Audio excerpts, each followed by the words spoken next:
मेहमान शायर को, जिन्हें हम लोग ज़फ़र रायपुरी के नाम से जानते हैं,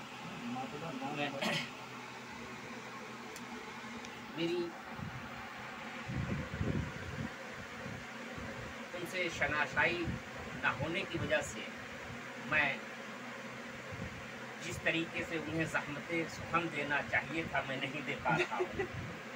लेकिन उसके बाद भी ये हम लोगों की खुशनसीबी है कि आज इस छोटी सी बज़्म जो सजाई गई है, इसमें बहुत अच्छे कलाम हम लोग सुन रहे हैं। बेशक बेशक उस्ताद शोरा के कलाम सुन रहे हैं और हम लोग तो नौ मश्क हैं ही हैं, इसमें किसी बात की नहीं है कुछ। अब मैं उन्हें इस शेर के साथ ज़हमत सुखन दूंगा कि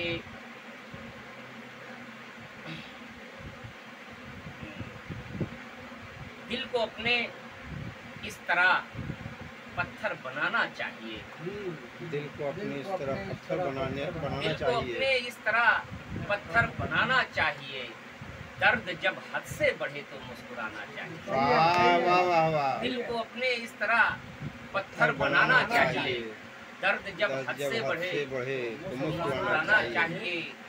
जिंदगी हर शख्स की है इम्तिहान की एक डगर, जिंदगी हर शख्स की है इम्तिहान की एक डगर, जिंदगी को जिंदगी भर आजमाना चाहिए, जिंदगी को जिंदगी भर आजमाना चाहिए। हजरत ज़फ़र रायपुरी।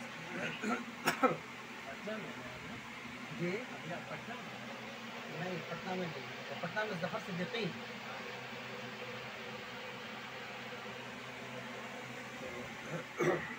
क्योंकि इनकी मुनासबत से ही ये एजाज़ नशस्त का प्रोग्राम इनक़ाद किया गया है, लिहाजा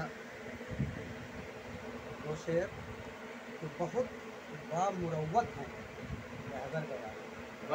नवाज़िश नवाज़िश बहुत बामुरव्वत है, रहबर गयावी सरापा मोहब्बत है। नवाज़िश भाई बहुत बहुत शुक्रिया। बहुत बामुरव्वत है रहबर गयावी सरापा मोहब्बत है, रहबर गयावी लिखा करते हैं ये गज़ल भी हज़ल भी, लिखा करते हैं ये गज़ल भी हज़ल भी, अदब की ज़रूरत है।